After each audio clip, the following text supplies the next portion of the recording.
Praise the lord. మీ అందరికీ నా హృదయపూర్వక వందనాలు. మీరందరూ సంతోషంగా ఉన్నారని, ప్రభు అయిన యేసయ్య అనుదినము నూతనమైన వాగ్దానముతో మనలందరినీ ప్రేమిస్తూ తన కృపతో ఆశీర్వదిస్తూ దీవిస్తున్న తండ్రిని దినదినము మనకు అనుగ్రహిస్తున్న ప్రతి దినమున బట్టి యేసయ్యకి ఎంత వందనాలు చేసినను, ఆయన కృతజ్ఞ స్తుతులు స్తోత్రం చెల్లించినను చాలదు. కాబట్టి ప్రతి కుటుంబంలో కలువరి ప్రేమ అందరినీ ప్రేమించి అందరికీ యేసునామం అనుదినం అనుగ్రహించాలని ప్రార్థిస్తూ, మరి పరిపూర్ణమైన వాగ్దానముతో ప్రతి కుటుంబంలో ఉదయకాల సమయంలో వారి హృదయమును చల్లపరచాలని, వారి కోరికలు తీర్చాలని, వారికి ఆరోగ్యము దయచేయాలని నూతనమైన వాగ్దానముతో ప్రతిదినం మన తండ్రి మనలను ప్రేమిస్తూ పిలుచుచున్న దేవుడు ఈరోజు మనతో మాట్లాడుచున్న గొప్ప దేవుని బట్టి ఆయనకే కృతజ్ఞ స్తుతులు చెల్లించి బిడ్డలుగా మనందరం ఉండాలని ప్రభు మనను ప్రేమించి ఈ దినం ఆయన ఇచ్చున్నట్టు వాగ్దానము 1 పేతురు 5వ అధ్యాయం 10వ వచనం. తన నిత్య మహిమకు క్రీస్తునందు మిమ్మలను పిలిచిన సర్వకృపనిధియగు దేవుడు, తన నిత్య మహిమకు నిన్ను నన్ను పిలిచిన క్రీస్తు యందు మనము, ఆయన సర్వోన్నత దేవుడై మనందరినీ క్రీస్తు యందు ఉండాలని మనలను పిలిచిన మన దేవుడు. ఈరోజు మరి ప్రతి కుటుంబాన్ని ఆయన నిత్య మహిమ కొరకు, ఆయన స్తుతించటానికి, ఆయన ఘనపరచటానికి ఏర్పరచుకుంటున్నట్టు జనంగమా మనందరం కూడా ఆయన నామములో, ఆయన నిధిలో ఉండేవాళ్ళని, ఆయన కృపలో ఉండాలని, సర్వోన్నతిని కృపలో మనం ఉండాలని, క్రీస్తునంది కలిసి ఉండాలని, క్రీస్తును ఉదయం లేగానే ఆ ఆలోచన తలంపులు కలిగి ఉండాలని ప్రభువే మనకు నేర్పిస్తున్నాడు. దేవునికి స్తోత్రం.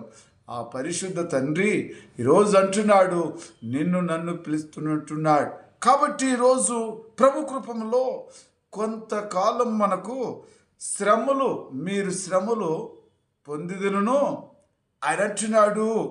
శ్రమలు పొందిన పిమ్మట తానే మిమ్మలను పూర్ణులుగా చేసి స్థిరపరిచి బలపరుస్తున్నట్టున్నాడు. కొంత సమయం మీరు శ్రమలు పడినను తానే మిమ్మల్ని మళ్ళీ పిలుస్తానంటున్నాడు, స్థిరపరుస్తానంటున్నాడు, బలపరుస్తున్నట్టున్నాడు.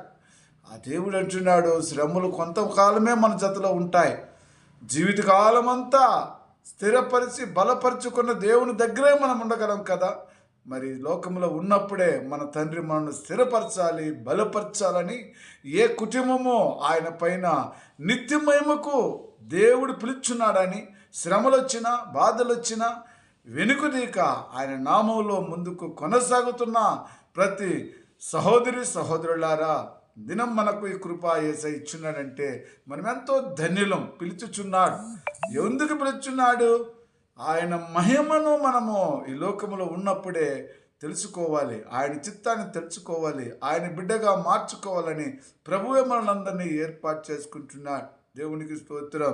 కాబట్టి అంతేకాకుండా నన్ను ప్రేమించిన వారిని ఆసక్తిగా నేను వారిని ఏం చేస్తున్నానంటే వారి పైన ఆయన విధులన్నీ నింపుతానంటున్నాడు. దేవుని ఎవరు ప్రేమిస్తారో, దేవుని పైన ఒక ఆశ కలిగి జీవిస్తారో వారికి నేను ఆయన నిధిని నింపి, వారి కృప నింపి ఆశీర్వదిస్తాను. ఆ కుటుంబంలో ఏ పరిస్థితి కూడా, ఎన్ని శ్రమలు వచ్చినా, ఎన్ని బాధలు వచ్చినా వారిని నేను తప్పించే దేవుడుగా నేనే కదా, వారిని ఆశీర్వదించేది దీవించేవాడిని నేనే కదా అని ఆయన నిధులు వారికి కుమ్మరించి వారిలో నిలుపుదని అంటున్నాడు. దేవుని వాక్యం వారిలో నిలుపుతాడు, ఆయన సత్యము నిలుపుతాడు. ఒక సమయంలో మనలో దేవుని సత్యములు ఉన్నప్పుడు అనేకమైన శ్రమలు, అనేకమైన బాధలు మన కుటుంబంలో మనకు మరి విధంగా ఉదయాన్నే లేచి ఆయన నామమును ధ్యానించుకుంటూ, ప్రార్థిస్తూ, స్తుతిస్తూ, ఘనపరుస్తూ, మహింపరుస్తూ ఉన్న ప్రతి కుటుంబంలో ప్రతి బిడ్డకు శ్రమే ఉంటున్నది. అయినా దేవుడు అంటున్నాడు, నేను నిన్ను తృప్తిపరిచి, నిన్ను స్థిరపరిచి, పరిపూర్ణంగా చేసుకొని నిన్ను బలపరుచుకుందునని వాగ్దానం చేస్తున్నాడు. దేవునికి స్తోత్రం. కాబట్టి మన ప్రభు చెప్తున్న ప్రతి విధువులు కూడా ఆయన అంటున్నాడు, కష్ట దినములను పోగొట్టి నీకు నెమ్మది కలుగు చేసేదను. కష్ట దినములు పోగొట్టి నీకు నెమ్మది కలుగు చేస్తాను. ప్రతి కుటుంబంలో కష్టదినములు ఉన్నాయా?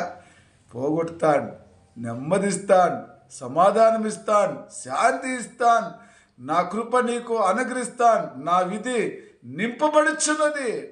కాబట్టి దేవుడు మనల్ని అందరినీ కోరుకునేది ఆయన చిత్తములో ఉండాలనే కదా. దేవునికి స్తోత్రం. మరి సమయంలో చిన్న ప్రార్థన చేసుకుందాం. ప్రేమ కృపాధ్యం గల తండ్రి పరిశుద్ధుడా, మీ చిత్తములో మీ కృపలో నా ప్రభువా, ఎప్పుడైతే నీ కుమార్తె కుమారునైనా మమ్మల్ని పరిపూర్ణ చేస్తారని ఆశపడి తండ్రి ప్రార్థనలోనూ, వాక్యం చదవడంలోనూ, ఆరాధించటంలోనూ, స్తుతించటంలోనూ, మయంపరచటంలోనూ వెనుకదీకి నా ప్రభు ఉంటున్నారు. వారి కష్ట దినములను కూడా పోగొట్టి వారికి నా ప్రభువా నైనా శాంతి కలుగు చేసి నెమ్మది కలుగు చేసిందని చెబుతున్న గొప్ప దేవుడా, ఏ కుటుంబంలో నెమ్మది లేదు నాయనా, ఏ భార్య భర్తల మధ్యలో నెమ్మది లేదు, పిల్లల మధ్య నెమ్మది లేదు, వారి కుటుంబానికి నెమ్మది కలుగు చేయమని యేసుక్రీస్తు నామములో ప్రార్థించున్నాను తండ్రి. ఆమేన్. Praise the Lord. God bless you.